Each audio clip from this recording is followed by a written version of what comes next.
Nous allons commencer, si vous le voulez bien, par invoquer l'Esprit Saint. Dans le secret de nos cœurs, nous l'invoquons en silence.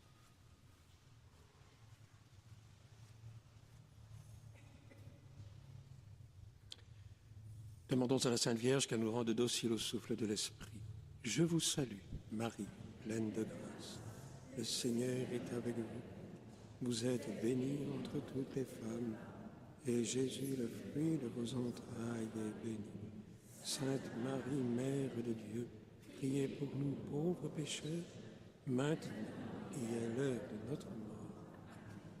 Sainte Thérèse de l'Enfant Jésus de la Sainte Face, Saint Louis et Zélie Martin.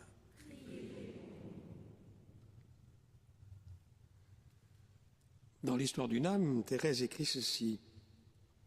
Ah, c'est la prière, c'est le sacrifice qui font toute ma force.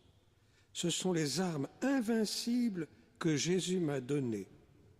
Elles peuvent bien plus que les paroles toucher les âmes. J'en ai fait bien souvent l'expérience. La prière, le sacrifice, des armes invincibles, c'est-à-dire qui sont toujours vainqueurs, qui ne peuvent pas être vaincus.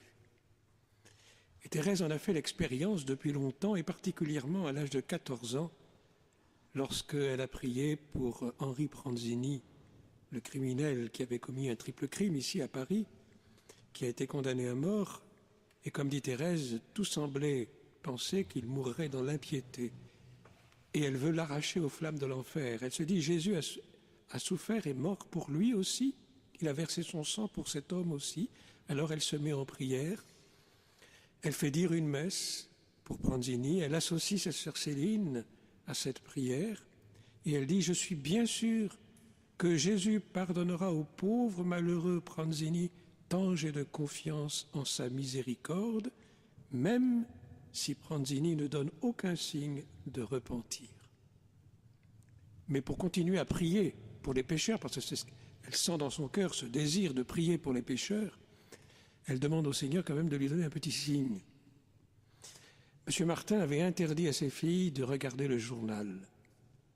Pranzini est exécuté le 31 août 1887 et au matin du 1er septembre, Thérèse, enfreignant l'interdiction de son père, ouvre le journal La Croix.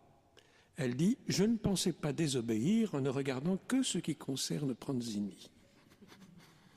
Et là, elle voit que Pranzini ne s'est pas confessé, bien évidemment, mais qu'au moment de monter à l'échafaud, saisi d'une inspiration subite, il demande à l'abbé Faure, qui était l'aumônier de la prison de la Roquette, de lui présenter le crucifix. Et il l'embrasse. Et pour Thérèse, c'est le signe. Son âme alla recevoir la sentence miséricordieuse de celui qui déclare qu'il y a plus de joie dans le ciel pour un pécheur qui se convertit que pour 99 justes qui n'ont pas besoin de conversion. Et elle ajoute cette parole, « Les lèvres de mon premier enfant allèrent se poser sur les plaies sacrées de Jésus. » Pranzini a 31 ans, il a le double de son âge, elle l'appelle son premier enfant.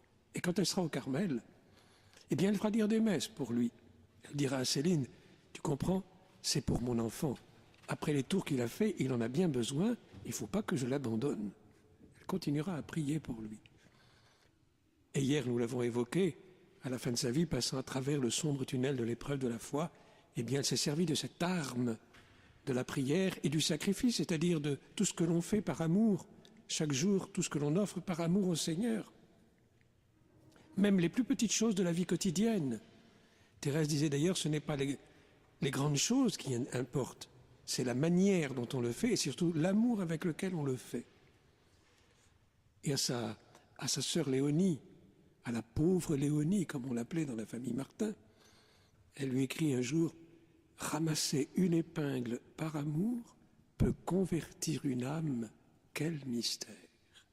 Les plus petits actes faits par amour accompagnés d'une prière, d'un soupir d'amour, peut permettre à la grâce de Dieu de toucher un cœur. Nous ne le saurons jamais probablement sur la terre, et il vaut mieux d'ailleurs, parce qu'on risquerait de s'attribuer à nous l'honneur, et l'honneur ne revient qu'à Dieu. Mais peut-être que dans le ciel, quand nous arriverons, si le bon Dieu nous ouvre son paradis, eh bien, nous serons tout étonnés de voir une âme venir nous trouver et nous remercier, parce que par notre prière, par notre sacrifice, parce que nous avons offert au Seigneur, eh bien, la grâce de Dieu l'a touché. La prière, donc, arme invincible. Un peu plus loin, elle écrit, c'est dans le manuscrit C de l'histoire d'une âme, donc la 3e partie, « Quelle est donc grande la puissance de la prière ? On dirait une reine ayant à chaque instant libre accès auprès du roi et pouvant obtenir tout ce qu'elle demande. » Alors peut-être Thérèse pense-t-elle à la reine Esther dans l'Ancien Testament, qui intercédait auprès du roi Assuérus pour son peuple. Peut-être qu'elle pense tout simplement à la Sainte Vierge, qui est la reine du ciel. C'est un titre que Thérèse lui donne souvent, et qui est toujours auprès du roi, son fils, et qui intercède pour nous, ces pauvres enfants pécheurs. Mais elle rappelle la puissance de la prière.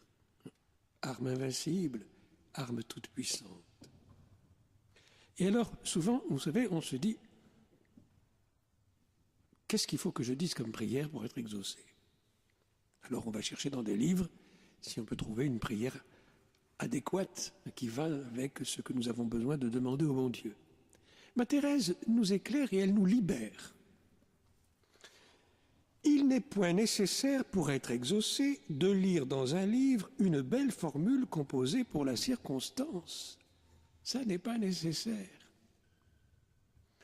S'il en était ainsi, dit-elle, hélas, que je serais à plaindre.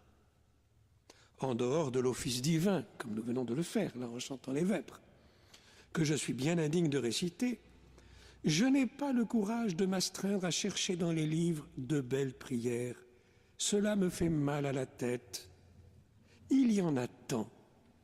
Et puis, elles sont toutes plus belles les unes que les autres. C'est vrai. Nous avons des livres, beaucoup de livres de prières, avec surtout les prières des saints qui ont été publiés. Et quand on les lit, on est transporté par ces prières et on entre dans cette prière des saints. Elles sont toutes belles.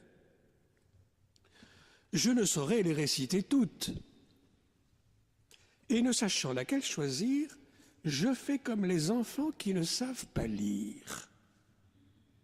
Je dis tout simplement au bon Dieu ce que je veux lui dire sans faire de belles phrases et toujours il me comprend.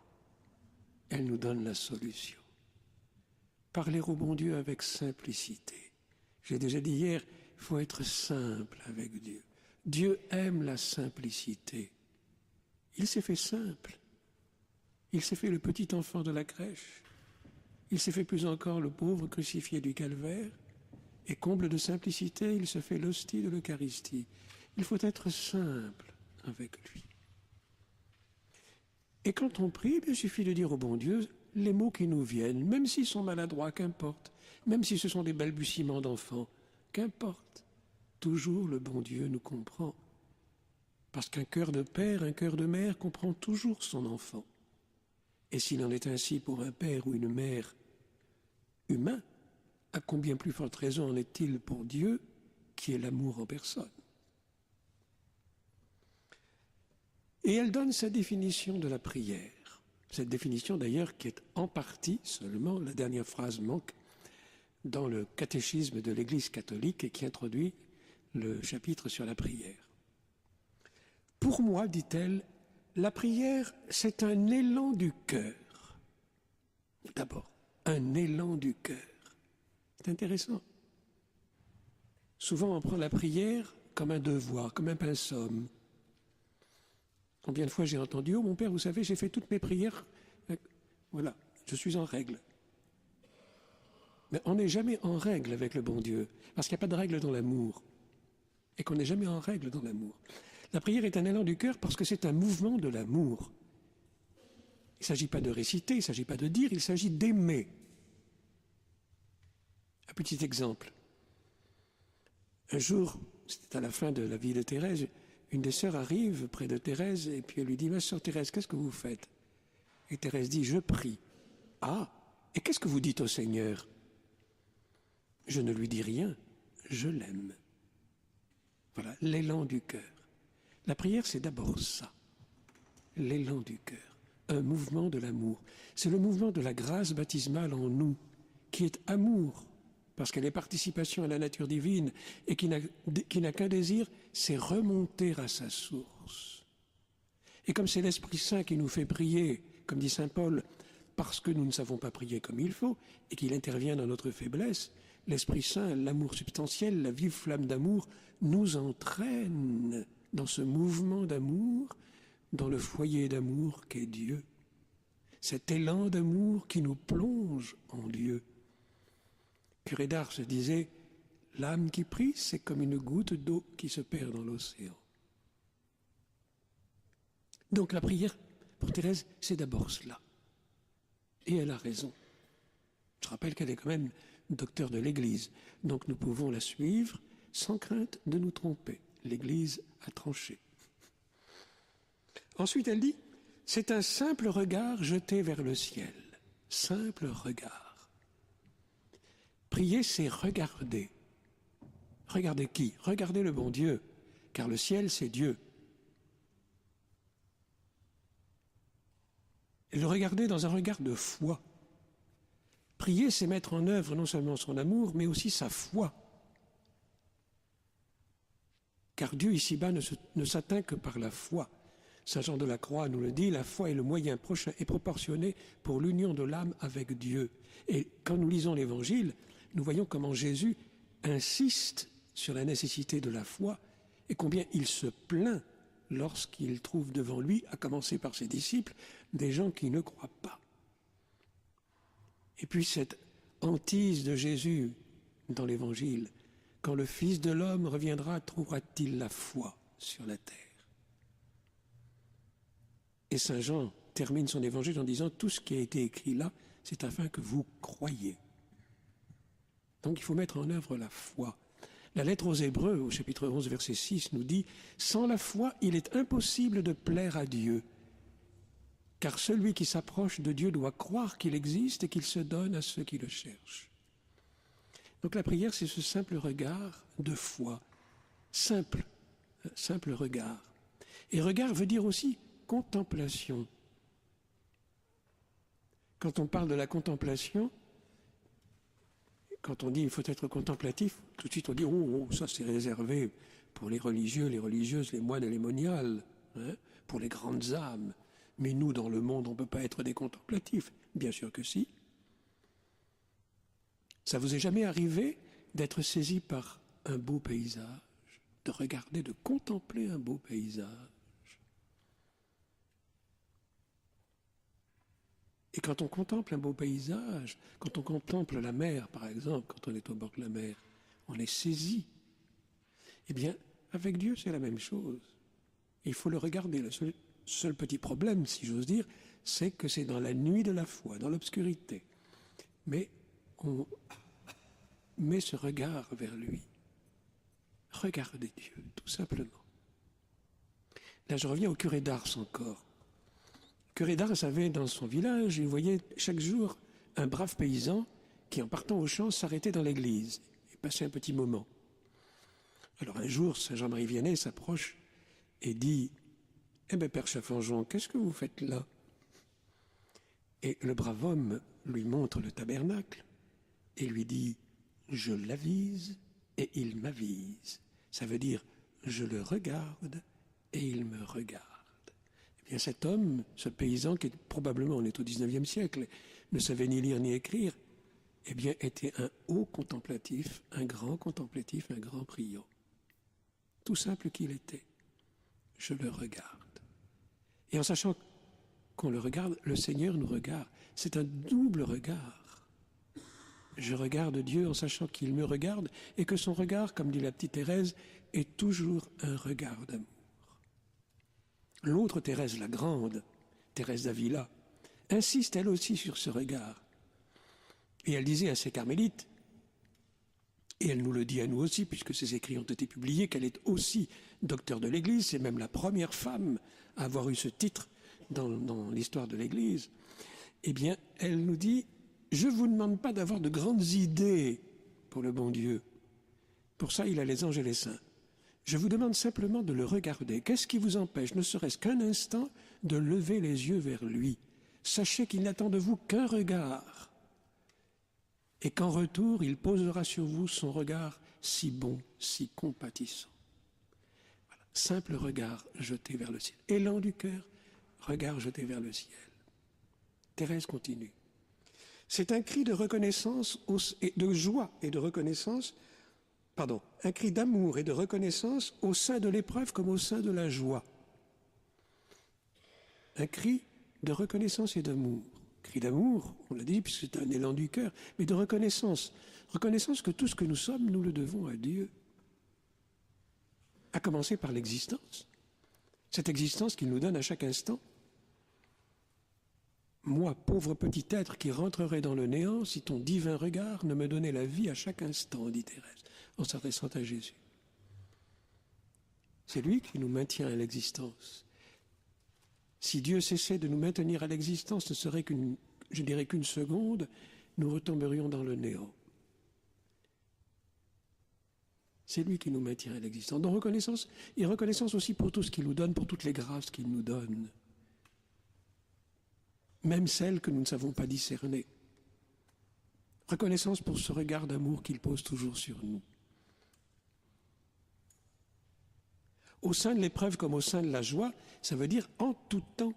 D'ailleurs, c'est dans la Bible. Il faut prier en tout temps. Pas simplement tirer la sonnette d'alarme quand les choses vont mal, ou chanter des alléluia quand les choses vont bien. Il faut prier en tout temps. Parce que la prière nous maintient justement dans cette relation avec Dieu. Et en même temps, ça met en œuvre cette troisième vertu théologale, la petite sœur espérance, la petite fille espérance, comme dit Charles Péguy. La vertu d'espérance qui est la vertu qui nous met en marche vers Dieu et que Dieu aime par-dessus tout. Il mesure aussi ses dons non seulement à notre foi, mais aussi à notre espérance. Et Thérèse dira, on n'a jamais trop de confiance dans le bon Dieu si puissant et si miséricordieux, on obtient de lui tout autant qu'on en espère. Elle cite pratiquement Saint Jean de la Croix. Donc la prière, finalement, c'est l'exercice de notre grâce baptismale en mettant en œuvre ces moyens qui sont les vertus théologales et que nous avons reçus au jour de notre baptême, la foi, l'espérance et la charité ou amour. Saint Jean de la Croix dit d'ailleurs que l'âme qui se met en route vers Dieu, eh bien, revêt trois manteaux. Le manteau blanc de la foi, le manteau vert de l'espérance et le manteau rouge de l'amour. Thérèse continue. Alors jusqu'à présent, l'élan du cœur, le regard vers le ciel, le cri de reconnaissance et d'amour, c'est dans le catéchisme de l'Église catholique, pour introduire le chapitre sur la prière. Il manque la dernière phrase, et c'est fort dommage parce que c'est la plus importante. Enfin, c'est quelque chose de grand, de surnaturel, qui me dilate l'âme et m'unit à Jésus, comme la goutte d'eau dans l'océan. La prière nous plonge en Dieu. L'Eucharistie, qui est aussi une prière, nous plonge en Dieu. Tout contact de foi, d'espérance et d'amour avec Dieu nous unit à Dieu. Ou plutôt, c'est Dieu qui nous unit à lui. Jésus n'a-t-il pas dit « Moi, élevé de terre, j'attirerai tout à moi ». Encore faut-il se laisser attirer. Et la prière, c'est précisément se laisser attirer. Thérèse l'a compris dans un passage du Cantique des Cantiques, ce livre de la Bible qui chante l'amour d'un homme et d'une femme et que le peuple d'Israël d'abord et ensuite l'Église a transposé au plan surnaturel pour chanter l'amour de Dieu avec son peuple et du Christ avec son Église, mais aussi du Christ avec chacune de nos âmes. Et dans le Cantique des Cantiques, il y a cette parole « Attirez-moi, nous courons ». Attirez-moi, nous courons. C'est intéressant, parce que ça veut dire que l'âme qui prie entraîne aussi les autres. On ne prie pas tout seul. on entraîne aussi les autres. Et justement, Thérèse, elle comprend cette parole quand elle pense à sa mission de prier pour ses frères spirituels, Maurice Bellière et Adolphe Rouland, et puis sa mission de s'occuper des novices aussi. Elle dit aux âmes simples, il ne faut pas des moyens compliqués. Et comme je suis de ce nombre, Jésus m'a fait comprendre cette parole des cantiques. Attirez-moi, nous courons à l'odeur de vos parfums. Et alors, là aussi, ça vous est arrivé quand on vous dit, qu'on vous dise, priez pour moi, priez à mes intentions. C'est pas toujours facile de se souvenir de tous les gens qui nous ont demandé de prier pour eux. Moi, comme prêtre, ça m'est arrivé souvent d'avoir des gens qui me demandent de prier pour eux. Puis quelques temps plus tard, ils reviennent me dire « Merci mon père, votre prière a été exaucée ». Mais comme je suis poli, j'ai dit « Oui madame » ou « Oui monsieur ». Mais j'avais complètement oublié. Par contre, j'avais pas oublié de prier. Et là, Thérèse nous éclaire. Il n'est donc pas nécessaire de dire en m'attirant « attirer les âmes que j'aime ». Cette simple parole « attirez-moi » suffit. Seigneur, je le comprends, lorsqu'une âme s'est laissée captiver par l'odeur enivrante de vos parfums, elle ne saurait courir seule. Toutes les âmes qu'elle aime sont entraînées à sa suite. Cela se fait sans contrainte, sans effort. C'est une conséquence naturelle de son attraction vers vous. De même qu'un torrent se jetant avec impétuosité dans l'océan entraîne après lui tout ce qu'il a rencontré sur son passage, de même, ô mon Jésus, l'âme qui se plonge dans l'océan sans rivage de votre amour attire avec elle tous les trésors qu'elle possède. Quand nous prions, nous entraînons les autres à notre suite. Je ne sais pas si vous avez fait l'expérience de rencontrer des âmes priantes. Mais quand on rencontre une âme qui est en train de prier, quelqu'un qui est en train de prier vraiment profondément, on se sent comme malgré soi comme entraîné à prier, à entrer dans ce mouvement de prière. Je l'ai pour ma part expérimenté plusieurs fois, et en particulier avec le Saint-Pape Jean-Paul II. Donc, Thérèse nous invite à nous laisser attirer par Dieu. Et la prière, finalement, c'est se laisser attirer par Dieu. Et elle va revenir sur cet attirement en disant « Qu'est-ce donc que demander d'être attiré, sinon de s'unir d'une matière intime à l'objet qui captive le cœur ?» En l'occurrence, là, l'objet, si on peut parler comme ça, qui captive le cœur, c'est Dieu. Si le fer et le feu avaient la raison et que le fer disait à l'autre « attire-moi », ne prouverait-il pas qu'il désire s'identifier au feu de manière qu'il le pénètre et l'imbibe de sa brûlante substance et ne semble faire qu'un avec lui? Ma mère, voici ma prière. Je demande à Jésus de m'attirer dans les flammes de son amour, de m'unir si étroitement à lui qu'il vive et agisse en moi. Je sens que plus le feu de l'amour embrasera mon cœur, plus je dirai « attirez-moi », plus aussi les âmes qui s'approcheront de moi, moi, pauvre petit débris de fer inutile, si je m'éloignais du brasier divin, plus ces âmes courront avec vitesse à l'odeur du parfum de leur bien-aimé, car une âme embrasée d'amour ne peut rester inactive. Sans doute, comme Sainte Madeleine, elle se tient aux pieds de Jésus, elle écoute sa parole douce et enflammée. Paraissant ne rien donner, elle donne bien plus que Marthe, qui se tourmente de beaucoup de choses et voudrait que sa sœur l'imite. Qui ne veut pas dire qu'il ne faut pas travailler. D'ailleurs, Thérèse va le dire, ce n'est pas le travail que Jésus blâme, sa divine mère s'y est humblement soumise. Il blâme simplement l'inquiétude de son hôtesse. Et Thérèse va dire ensuite que c'est dans l'oraison, la prière, l'oraison étant cette prière du cœur à cœur avec Dieu. Il y a différentes formes de prière. Elles ne s'excluent pas les unes les autres, elles sont complémentaires. Elles n'ont toutes qu'un but, c'est de nous approcher de Dieu, nous unir au bon Dieu.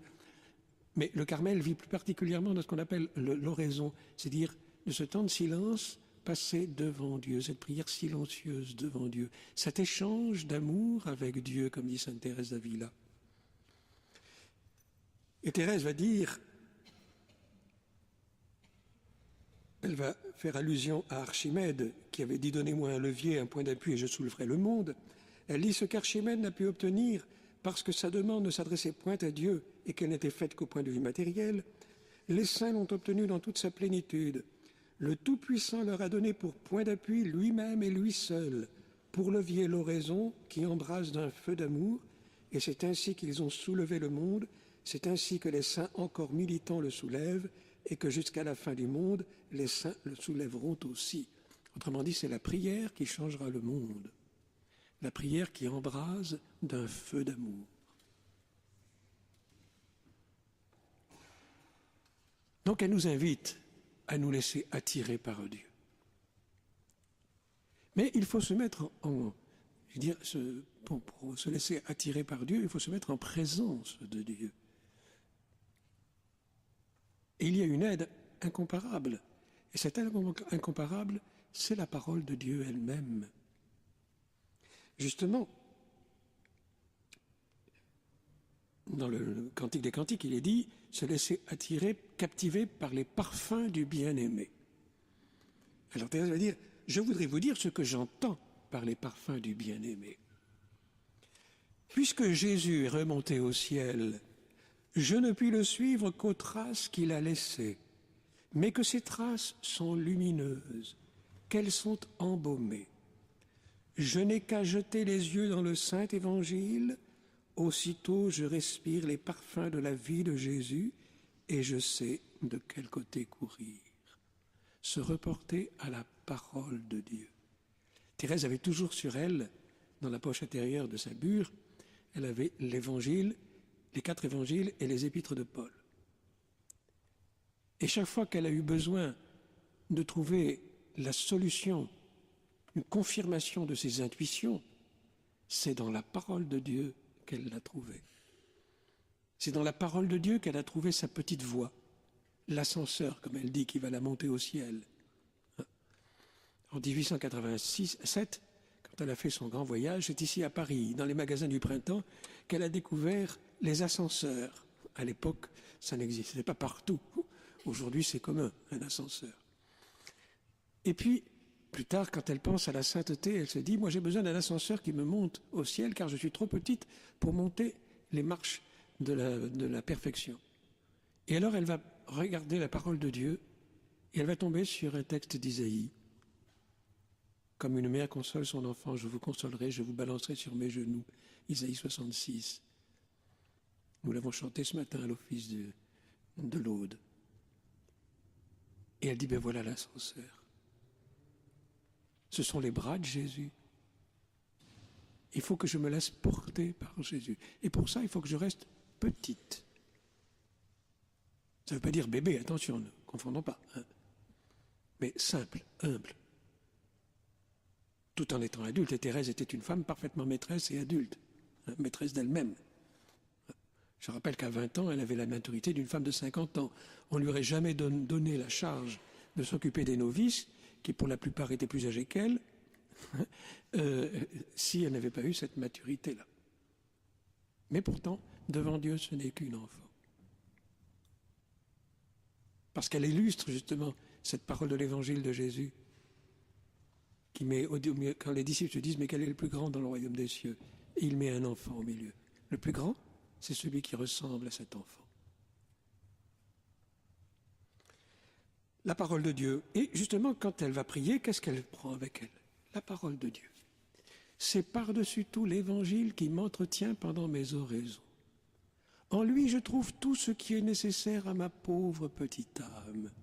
J'y trouve toujours de nouvelles lumières, des sens cachés et mystérieux. Donc, nécessité de puiser dans la parole de Dieu, de se nourrir de la parole de Dieu. D'ailleurs, Thérèse disait que dans la parole de Dieu, quand elle lisait l'Évangile, elle apprenait le caractère du bon Dieu, disait-elle.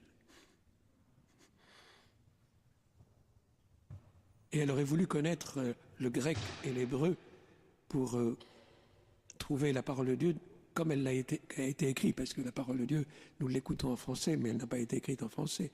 Elle a été écrite en hébreu d'abord dans l'Ancien Testament et ensuite en grec.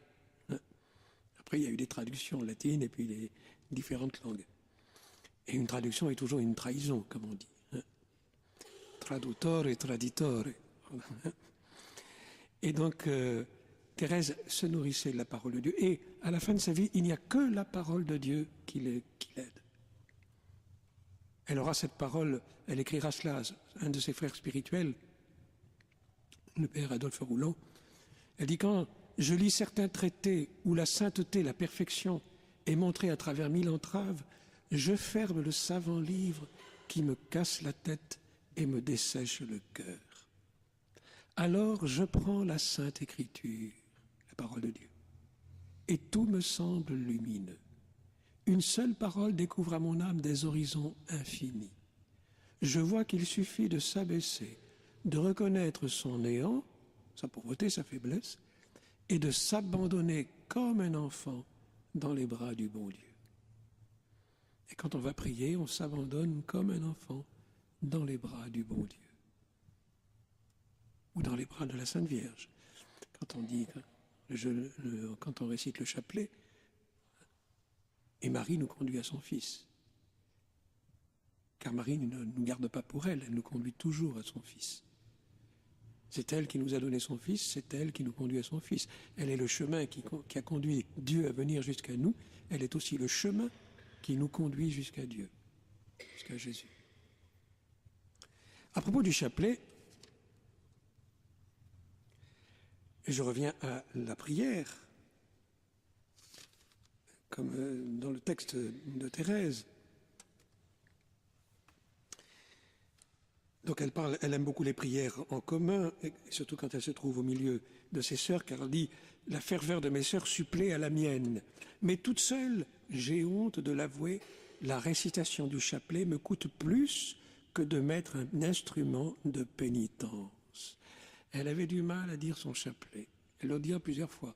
Quand je pense que j'ai tant de mal à dire mon chapelet. Pour la petite histoire, dans la première version de l'histoire d'une âme, Mère Agnès avait supprimé ce passage parce qu'une carmélite, surtout une future sainte, qui a du mal à dire son chapelet, ça ne fait pas bien dans le tableau.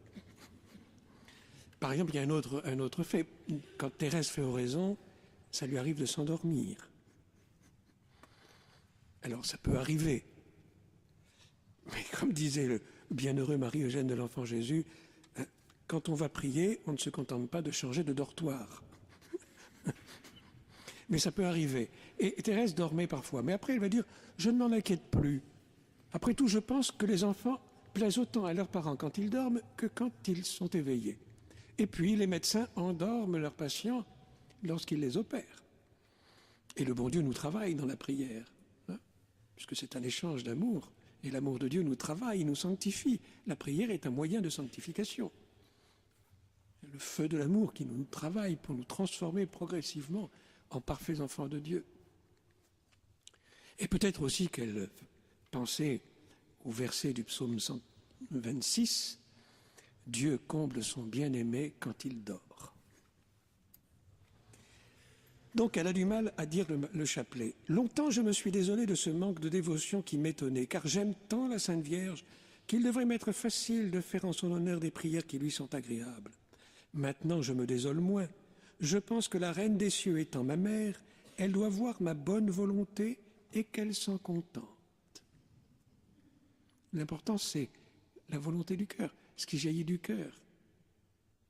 Si je dis mal mon chapelet, peu importe, mais si j'ai envie de me tenir devant la Sainte Vierge comme devant ma mère, et si j'ai envie que Marie me prenne dans ses bras, me prenne par la main et me conduise vers Jésus, ben alors peu importe, peu importe. La Sainte Vierge est la plus miséricordieuse des mères, dit Thérèse. Et vous savez ce que disait le curé d'Ars? Il disait, si on prenait tous les cœurs de toutes les mamans du monde et qu'on le mettait ensemble, ça ne serait qu'un morceau de glace à côté du cœur de la Sainte Vierge. Alors quelquefois aussi, c'est pas évident de prier. C'est pas évident de prier. Et on se trouve sec. On se trouve sec. Il n'y a rien qui vient.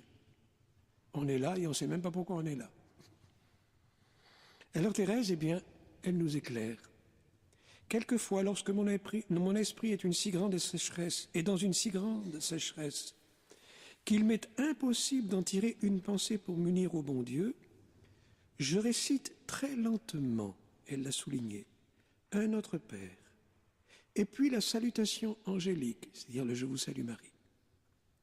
Alors ces prières me ravissent. Elles nourrissent mon âme bien plus que si je les avais récitées précipitamment 100 de fois. Ce n'est pas le nombre de Notre Père ou de « Je vous salue Marie » qui compte, c'est la manière dont on le dit. Si je l'ai dit à toute allure pour me débarrasser de mon chapelet, je ne suis qu'un moulin à prière. Or, ce que le bon Dieu veut, ce n'est pas simplement nos louanges, il veut aussi notre cœur. Nous connaissons la parole de Jésus, qu'il reprend de l'Ancien Testament. Ce peuple m'honore des lèvres, mais son cœur est loin de moi.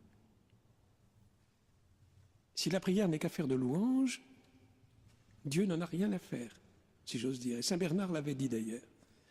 Dieu n'agréera notre hommage, notre louange, nos chants, que s'ils ont la saveur de l'amour. Autrement dit, s'ils sont l'expression de notre cœur. Et quand on va à Dieu, quand on prie, ce n'est pas simplement un exercice de notre intelligence, c'est surtout un exercice de notre cœur. C'est notre cœur que Dieu réclame. Il ne réclame qu'une chose, notre amour. Quand Thérèse commente la rencontre de Jésus avec la Samaritaine dans le chapitre 4 de Saint Jean, quand Jésus dit « Donne-moi à boire à cette femme », Thérèse dit « En disant « Donne-moi à boire », c'était l'amour de sa pauvre créature que le Créateur de l'univers réclamait. Il avait soif d'amour. Et Thérèse se désole parce qu'elle reconnaît que bien peu savent reconnaître cette soif d'amour de Dieu. Eh bien, la prière, c'est permettre aussi à Dieu de nous aimer. Il ne désire qu'une seule chose, nous aimer, parce qu'il est amour et que l'amour est bien diffusif de lui, qu'il est don de lui-même et qu'il veut venir en nous. Bon, je m'arrête là parce que c'est déjà l'heure. Eh bien, demandons à Thérèse, au cours de la messe, qu'elle nous aide justement à être des âmes de prière et à faire nôtre ce que disait un autre saint, Saint Jean-Paul II, et je termine par là. Il le disait au cours d'une audience du mercredi, que pas un jour ne passe sans que vous ayez prié au moins un peu. Amen.